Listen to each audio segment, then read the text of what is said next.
ಪಾಲಕ್ ಸೊಪ್ಪು, ಮೆಂತ್ಯ ಸೊಪ್ಪು, ದಂಟಿನ ಸೊಪ್ಪು ಅಥವಾ ಎಳವಾರೆ ಸೊಪ್ಪು. ಈ ಎಲ್ಲ ಸೊಪ್ಪುಗಳನ್ನು ನಾವು ದಿನನಿತ್ಯದ ಅಡುಗೆ ತಿಂಡಿಗಳಲ್ಲಿ ನಾವು ಉಪಯೋಗಿಸ್ತೀವಿ. ಆದರೆ ಸಬ್ಬಸಿಗೆ ಸೊಪ್ಪನ್ನು ನಾವು ನಮ್ಮ ದಿನನಿತ್ಯದ ಅಡುಗೆಗಳಲ್ಲಿ ಯೂಸೇ ಮಾಡಲ್ಲ. ಬಟ್ ಈ ಸೊಪ್ಪಲ್ಲಿ ತುಂಬ ಒಳ್ಳೆ ಹೆಲ್ತ್ ಬೆನಿಫಿಟ್ಸ್ ಇದೆ.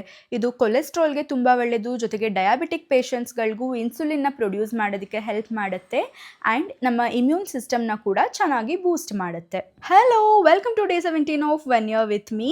ಈ ಸೊಪ್ಪನ್ನು ನಾವು ವಡೆ ಮಾಡೋಕ್ಕೆ ಯೂಸ್ ಮಾಡ್ತೀವಿ, ಬಟ್ ಅದು ಫ್ರೈಡ್ ಫುಡ್ ಆಗಿರೋದ್ರಿಂದ it is not healthy. But ಇದರಲ್ಲಿ ಒಂದ್ಸತಿ ಸಾರು ಮತ್ತು ಪಲ್ಯ ಮಾಡ್ಕೊಂಡು ತಿನ್ನಿ, ತುಂಬ ಟೇಸ್ಟಿಯಾಗಿರುತ್ತೆ ಆ್ಯಂಡ್ ಹೆಲ್ತಿಗೂ ಕೂಡ ತುಂಬ ಒಳ್ಳೆಯದು.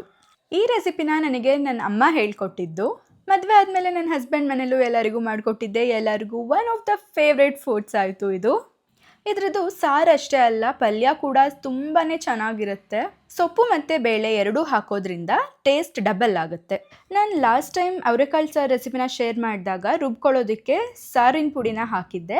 ಆ ರೆಸಿಪಿನ ಹೇಗೆ ಮಾಡೋದು ಅಂತ ತುಂಬ ಜನ ನನಗೆ DM ಮಾಡಿ ಕೇಳಿದ್ರಿ. ನೆಕ್ಸ್ಟ್ ಟೈಮ್ ಖಂಡಿತ ಆ ರೆಸಿಪಿನ ಎಲ್ಲರಿಗೂ ತೋರಿಸ್ತೀನಿ, ಓಕೆನಾ? ಸೊ ಇವಾಗ ನಾನು ಮಾಡ್ತಾ ಇರೋ ಸಾರು ಪಲ್ಯ ಎರಡರದ್ದು ರೆಸಿಪಿನ ನಾನು ಕ್ಯಾಪ್ಷನಲ್ಲಿ ಡೀಟೇಲ್ಡಾಗಿ ಹಾಕಿರ್ತೀನಿ, ಚೆಕ್ ಮಾಡಿ. ಅನ್ನ, ಸಾರು, ಪಲ್ಯ ಎಲ್ಲದೂ ರೆಡಿ ಆಯಿತು. ಇವಾಗ ಬಿಸಿ ಬಿಸಿ ಅನ್ನನ ತಟ್ಟೆಗೆ ಹಾಕ್ಕೊಂಡು ತುಪ್ಪ, ಸಾರು, ಪಲ್ಯದ ಜೊತೆಗೆ ಒಂದು ಒಳ್ಳೆ ಮೂವಿ ನೋಡ್ತಾ ಊಟ ಮಾಡೋಣ. ಆ್ಯಂಡ್ ಈ ಸಬ್ಬಸಿಗೆ ಸೊಪ್ಪಿಗೆ ಇಂಗ್ಲೀಷಲ್ಲಿ ಏನಂತಾರೆ ಅಂತ ಗೊತ್ತಿದ್ರೆ ಕಾಮೆಂಟ್ ಮಾಡಿ. See you tomorrow, bye.